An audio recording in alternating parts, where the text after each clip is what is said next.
Okay, folks, Andrew Bopros here. Well, we got a lot to discuss today. I want to recap what happened yesterday with these two gentlemen, and also Gus Edwards, and talk about the pass game, the run game. Kay Adams had a pretty cool little video, little snippet that I want to play with Dante Witter that played with Jim Harbaugh back in 2012, with the Niners. And he basically breaks down the philosophy of Jim Harbaugh. Folks, just so you know, this team is changing. We're becoming a physical football team that is going to slam the ball down people's throat. And again, we're going to be finesse as well, too, because that'll set up the play action pass. There's a lot to discuss in this video. It's going to be a little longer one. Just want you to know it's going to be a little longer. But I'm going to cover some information that I think as Chargers fans, we should know. Changes are coming, and it's exciting. So, guys, lots to discuss. Let's get into it. Bull Bros! Okay, folks, as always, like and subscribe if you do enjoy the content. I'm Andrew Bopros. And again, lots to discuss. These guys, man. Anyways, I'll break down what they're going to say here in a second, but I kind of want to play the clip with Kay Adams. And by the way, Kay Adams, cat's meow. I tell you what, she take the wrinkles out of the old robes. I mean, she's sexy as hell. So anyways, and she's a Chargers fan. Thank God. But my boy here, Dante Whittier, talks a little bit about Jim Harbaugh. Really cool little breakdown. I'm just going to pause it, and I'll pause it in between each thing. It's about a 3-minute long video. It's not going to be too long, but I just want to pause and talk a little bit about it. Because again, when we say physical mindset, the team is changing, right? The team is going to change. I'm going to talk a lot about that. I'm going to talk about the X factor. I'm going to talk about what I think is going to be changing moving forward, how the offense is going to look. It's going to be pretty interesting. So let's see what they say here. I'm just going to pause it, and we'll go from there. The Chargers, your boy Jim Harbaugh goes there. You were there for, I believe, nearly all of his tenure. What is the face you're making when I bring up Jim Harbaugh? What is that? So what cute. is behind Well, that? Jim Harbaugh is a winner. Jim Harbaugh is going to have that team in the AFC Championship. What? You can rewind this during AFC Championship, folks. He said it here. And, the truth of the matter is I actually believe that. I really do think we're going to be 12-5 this year. What do you guys think down below? What do you think the record the Chargers are going to have this upcoming season? I think 12-5 is very, very doable. championship weekend. When? And replay Wait, this. when? How much time? First year. This First year. year? This year. Jim Harbaugh is He said going that to straight have faced. the Chargers in the AFC Championship. Why? Well, because, first of all, he has his quarterback. And when you put Jim Harbaugh with the quarterback, he's the quarterback whisperer, like he was with J.J. McCarthy, like he was with Colin Kaepernick. Yep. Any quarterback that, was under the tutelage. Sorry about that. No problem. I love live TV. Sorry about that. Any of the quarterbacks that were under the tutelage of Jim Harbaugh, he figures out what your strengths are, and he tailors his offense around that in the running game. 100%. And then his defense. They have, Bosa on one side, and then the guy Khalil Mack on the other side, along with the secondary and how fundamental and physical he demands his teams to be. I believe that Jim Harbaugh and the LA Chargers are going to be in the AFC Championship game this year. Okay, so let me pause it just for a second. Notice, basically, he's repeated what I've already said. This guy played with Jim Harbaugh. He understands the fact that we're going to be changing the mental mindset of this team moving forward to complete physicality. Now, there's a lot of people going to say, look, the NFL is a finesse league. It really is. It's spread them out, go wide, 3-4 wide receivers at a time, bunch sets, one on one side, blah, blah, blah, play action.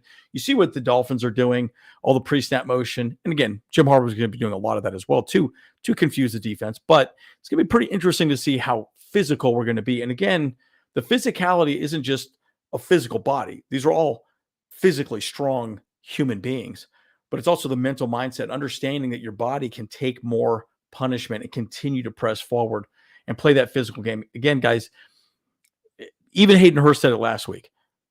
If you're not physical, you're not going to be here, right? And I truly believe this team, you're going to see some weird cuts. You're going to be like, wow, why'd they cut him? Why'd they cut him? Probably because his mental mindset wasn't there. It wasn't physical as it needed to be. Anyways, Dante talks a little more about it as well. Kay Adams is clearly confused. What the hell? You think so? Kay Adams brings up a good point here, but yeah, I'm gonna add Who is he to it on the throwing the side. ball to? You just think that he's going to draft really well? I mean, I'm still like the whole Greg Roman thing. I don't even quite understand. You get rid of Eckler, you get rid of Keenan, you get rid of Mike Williams. Like, I don't. I can't.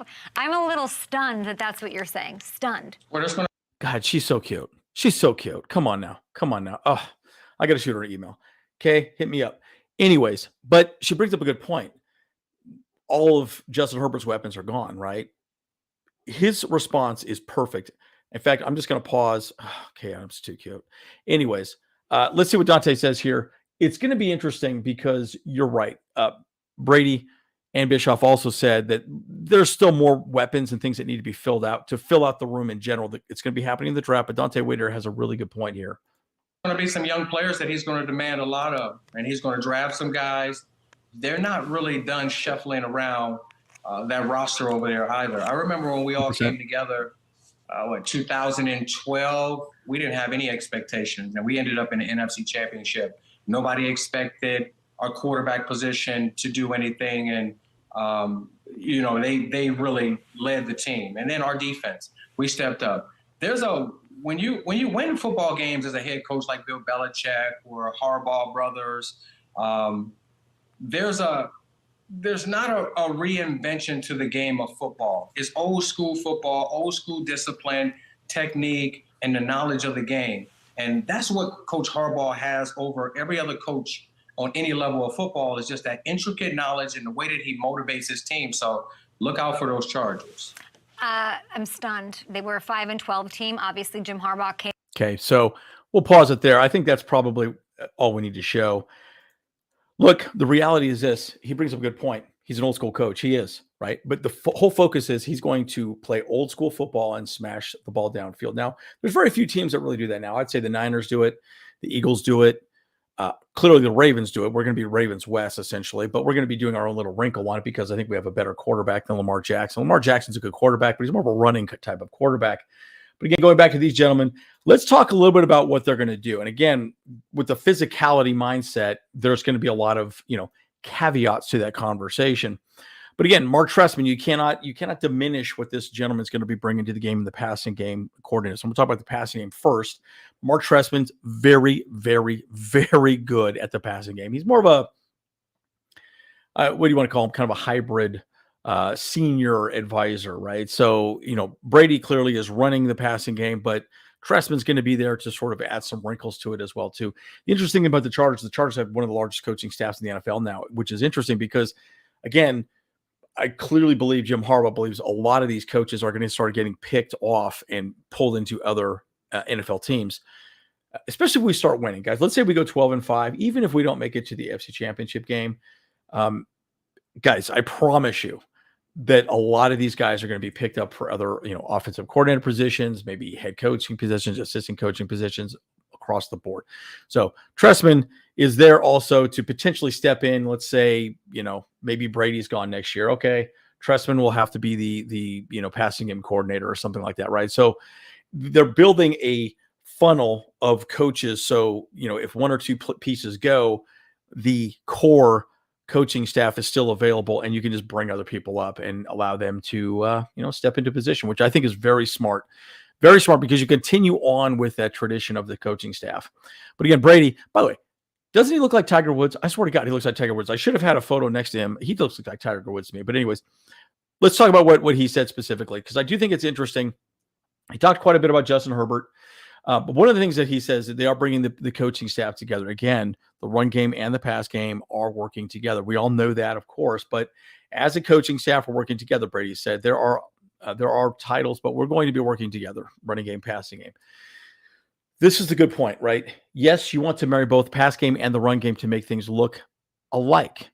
So that pre-snap defense don't get beat and you don't know what the guys are actually doing, right? So basically you're like, okay, looks like a run formation. They're probably going to run the ball. Oh, wait, they're passing out of here. Oh, crap. Brady added, we will be in constant communication out there. Now, again, understand that that's a big part of what they're going to try to do. And again, we're going to play physical. You're going to see a lot of 2 tight end sets, right? So most likely 2 tight ends on each edge, maybe put one of them in motion, maybe bring one down as a fullback. But there's going to be a lot of, interesting situations. So specifically talking about Herbert, he talks quite a bit about him. Brady says he's been great.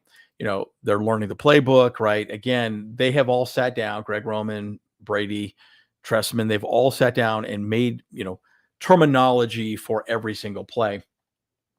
And again, Brady said he saw him coming out of college, very good, excited to work with him. Basically, his assessment of Justin Herbert was he could do anything, right? Which is good. Again, going back to what Dante Whittier said was Harbaugh's never really had a good quarterback. He's had okay quarterbacks, right? Colin Kaepernick, you can argue, was good. He was good. Alex Smith was okay, more of a game manager, right? But Herbert can do it all. Ultimately, this is what he says. He's capable of doing everything, which is good. He's massive. He's a big dude. It's like 6'6". Dude, he's 6'6". He's 25. Anyways, he could take the hits. We don't want to, and it clearly says we want to limit and minimize all of those hits, right? Because we want him on the field. But he's got a big arm and stretch the field.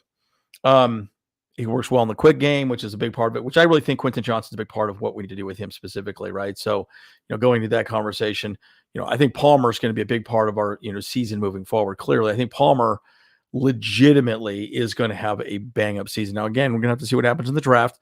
Marcus Brady also said, look, we don't have the entire wide receiver room built out. So that would lead us to believe that we're most likely are going to draft a wide receiver. I do agree with that. Now, there are still conversations about Marquez Valdes-Scantling, Tyler Boyd. Those are all two veteran names that are out there as well. I do suspect we'll probably get a veteran and then maybe another one in the draft and go from there. Who knows? Maybe get two people in the draft. Maybe we feel like we're good enough right now with Palmer, and then, those guys can step up.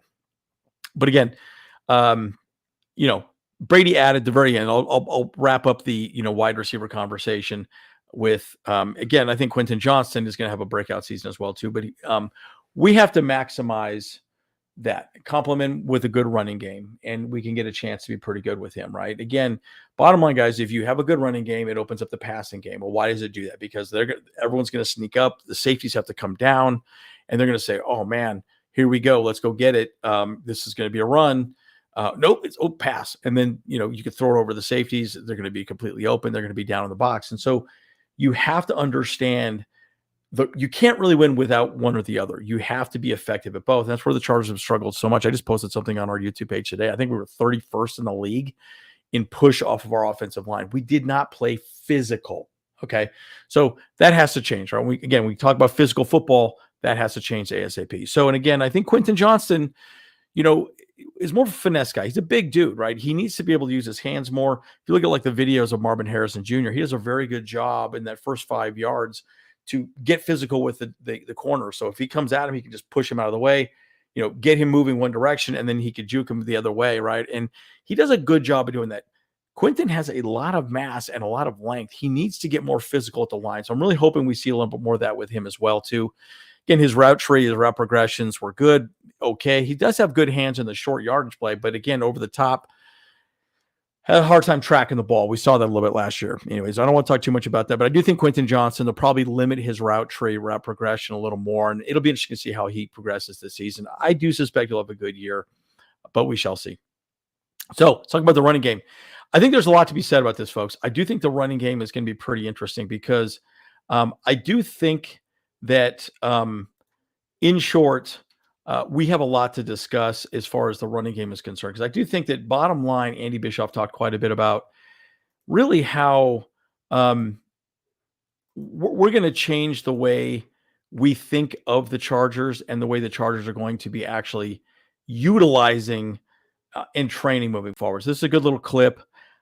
It's very short, folks. So I'm just going to play this clip and then we'll kind of wrap up. I know this video is already getting a little longer at this point, but interesting little clip about the focus of this team. This is very critical. Again, we have the 5th pick of the draft. Okay. Again, I know we want a wide receiver, folks, but listen to this clip and you tell me at the end of the clip if you think we're going to draft a wide receiver at number 5. This is going to be an O-line centric building. When it comes to our strength program, it's built around the O-line. Everybody else fall in line. And so some people don't value offensive linemen. We do. Okay. And that will be shown in how we approach everything, from how we stretch to how we lift, to how we run the ball, to how we protect. This is a place where O-linemen are going to want to come and play because it's an O-line centric space where we're going to raise these guys up and make them feel great about what they do and what they have to offer, and not push them to the side and make them the afterthought. They are at the forefront of our thinking. This is going to be an Absolutely huge, guys. So again, going back to what Andy Bischoff said there is he is going to focus on the offensive line.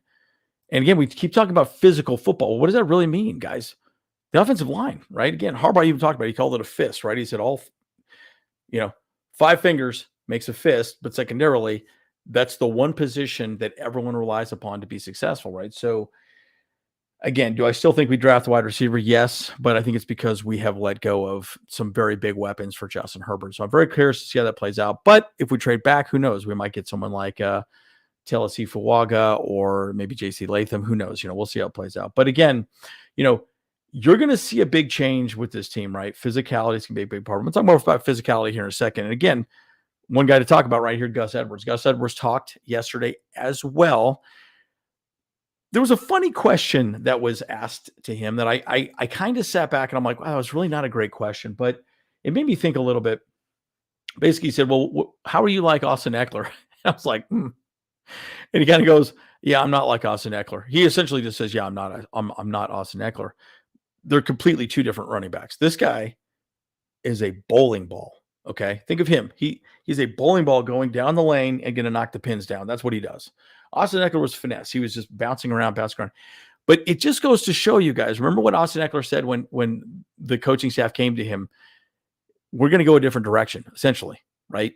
This is the different direction, right? It's physical smash mouth football. So we talk about running backs in the draft that we're probably going to go after, probably going to be pretty similar to a Gus Edwards, a big body specimen, smash you in the mouth and get physical. Because think of it this way. What if he's running on the edge and he hits a, again, 190 pound, 80 pound cornerback? That's going to hurt, and again, he's there to punish and soften up the defense. Now, another guy I would say is this dude right here, Ben Mason. We picked him up, obviously. Jim Harbaugh knows him. Jim Harbaugh specifically said he's the most physical guy I have ever coached. Again, he played all over, defensive lineman, tight end, fullback. Now, they did ask specifically, I think they asked Andy Bischoff how he's going to be used yesterday. So I'm going to add a little bit into that. Ultimately, what he said was that he's going to be used really more of as a fullback, but they'll use him as a tight end as well, too. So he's going to be a little bit of both, right? So, but again, they kept talking about marrying the pass and the run. Again, Bischoff is actually the running game and the tight ends coordinator, right? So you talk about what he does. He's going to be working with, Will Dissly, clearly Hayden Hurst, right? These big physical guys, right? They're going to be helping the line moving forward. So again, the tight ends, think of them as, more athletic offensive linemen, right? That's the whole point of them, right? So, when we talk about what's going on with it, it's going to be pretty interesting to see. But again, protect Herbert, and play physical. This guy right here is another example of physical. Big dude. He's like 260 something or 250 at least. I mean, he's gigantic, right? And dude, again, folks, the NFL does not play physical. They play finesse. They really do. Look at what the Chiefs have done. Look what the Bills do. They play very physical. Give Josh Allen, Patrick Mahomes 2 or 3 seconds max in the pocket. He'll get the ball out, right? This is smash the ball down the field, have them be in contention. I think they're going to run the ball. Oops, it's a pass. We bring a safety down and you're in real trouble. So again, the running game is going to be very interesting. Again, marry the run and the pass. Now, one thing I will say before I move on to the X factor is that the first half of the game, when Jim Harbaugh was in the NFL, he ran and passed almost 50-50. So it was run, pass, run, pass, run, pass, run, pass. It was a very balanced offense. But in the second half, he ran the ball more. And typically the reason being is you'd have a lead and you could protect that lead and out physical that defense and keep your defense fresh. Keep them fresh. Again, that's why I think, Joey Bosa, Khalil Mack, these other guys were hurt because they were on the field so much. Guys, we were like the 28th or 29th worst defense the entire 3 years that we had Brandon Staley as our head coach, right? So it's pretty frustrating. And the whole point of having a good physical offense is it allows your defense to rest and be ready for the fourth quarter. So again, there's a lot of benefits of it all. Are you guys seeing how this is coming together? Am I making sense to you? Again, it's going to be a very different way of us moving forward. So X Factor is this gentleman right here. Look at those eyes. Holy smokes. That's intense right there. I mean, just look at him right now. How much Adderall has he consumed this morning? But my point is, that is the gentleman. That is the face of physicality. Okay. That's him. And he is going to make these guys more physical. So I just want to show a few of these little clips and snippets of really the, training regimen, because I think it's really interesting, because this is how we're going to be making our guys physical. I love this right here. Look at this guy powering up. Oh man, I love this. I don't know what it is about this picture right here. This makes me laugh, but clearly he's running drills. And again, Harbaugh, I'll say this. I don't think Jim Harbaugh would have come to the Chargers if he did not get this guy. I truly believe he would not have come, because he's going to elevate everybody on the team. And again, when you want to make a physical brand of football, that's what this is going to be. This is interesting right here. So I was wondering how they were talking about how you strengthen their neck. Your buddy is going to help you strengthen your neck. So you're going to lay on a bench, and he's just going to put pressure on the back of your neck, and you're just going to obviously go the opposite direction. Never thought of doing it that way, but it makes sense. And it's on both sides. I thought that was really interesting. Obviously the side here as well with Rashawn, but this is how you're strengthening your neck in the NFL. And it makes a lot of sense. If you can get those muscles on this side much stronger, you're going to get less concussions, and you're going to be more aggressive moving forward. So I found that really interesting. I was like, wow, how are they making their neck stronger? Well, this is how they do it, which I think is fascinating. Now, this is another one too. I can't remember what they called that little instrument right there. It was like a plyo something. But the whole point of it is remember he talked about the shoulder girdle. You're pulling back, so you're making the back muscles stronger. So you're locking your shoulder joint into place. That's the whole point of that. And you're making it so you have like a front girdle. There's like 4 different ones I think you mentioned specifically that you need to work out. This probably works all of them. So again, you go on both sides, switch arms, right arm, left arm, and you're clearly, strengthening those shoulder girdle muscles, which is huge. These suck. I don't know if you've ever done these before, but they're called Turkish get-ups. They are the worst. But again, it's a great full body workout. And I think it was Junior Colston, or it was the defensive lineman. I can't remember who it was specifically. He did 150 pounds with that. Folks, I've done this many times. I do a lot of CrossFit and things like that. 25, maybe 30 pounds at the most. 150 pounds, folks, that is crazy. So these guys, again, it's full body. It's working your legs, working your ankles, working your entire body. Your traps, your side muscles, even works your neck, because you have to really pay attention up there. Trust me, I've gotten a couple neck kinks just looking up at the thing. You don't want to drop it on your damn head. But my point is, a very, very awesome workout. And you see Herbert doing the same thing. So you basically lay on your side, flip it up, push it, and then stand up on your own, and then come back down the opposite direction. They are very, very hard. They're not fun to do. Turkish get-ups, guys. Oh, God, I hate them. But they are great. Awesome, great full body exercise.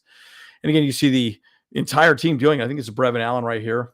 And then you got Matlock right here. So and some of the other, it looks like offensive linemen here, or defensive linemen, it looks like. But I've noticed also in a lot of the photos of the training, they are kind of working with position groups as well. But it also looks like they're working with wide receivers, offensive linemen. They're not really separating the players at all. And even the locker room, I think Popper posted a photo that he organized everybody in their lockers by their number. So if you're like in your 90s, the 90s are on one side, the hundreds are on, or the 10s are on one side, and they're all sort of separated. So whatever your number is, that's where your locker is going to be. It's going to be a numerical order. I like the idea of that, because you're not really separating the team. You're keeping everybody talking to one another, which I think is a really good thing. But again, talking about this guy again, I just can't say enough about him. Ben Hurst, I think, or Ben Mason's going to be an absolutely fantastic guy. I just think there's a lot to be said about him specifically. Guys, this video is getting a little longer than I want it to be. I apologize. But look, when we talk about physicality, that's what you just saw right there, right? We're training these young men to be physical, fast, and play with no fear. That's the one thing I will say too. They're going to play with no fear. If you knew that your shoulder girdle, your hip girdle, your soft tissue, your hamstrings are going to be super solid, and they're all tracking and measuring all of these things, right? So they're making sure that they're going to be at a peak performance level. And once it is there, guys, think about it that way. If you knew that you are at peak performance level, you are 100% good to go. How are you going to play? You're going to play fast and free. You're not going to worry about your body. You're just going to go and play. You know you're not going to get a concussion. You know you're not going to pull your hamstring like I've done many times in my life.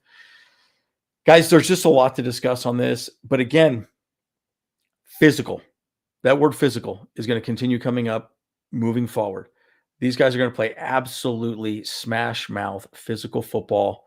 I'm excited to see it. Guys, I'm excited. What are your thoughts? Lot to discuss, guys. As always, Andrew Bolt Bros. Again, like and subscribe. We're on all the social medias, right? We're on the TikTokies. We're on the Gram. We're on Facebook. We're all the above. Look up Bolt Bros Podcast. We're on everything. So check us out. As always, guys, see you guys in the next one.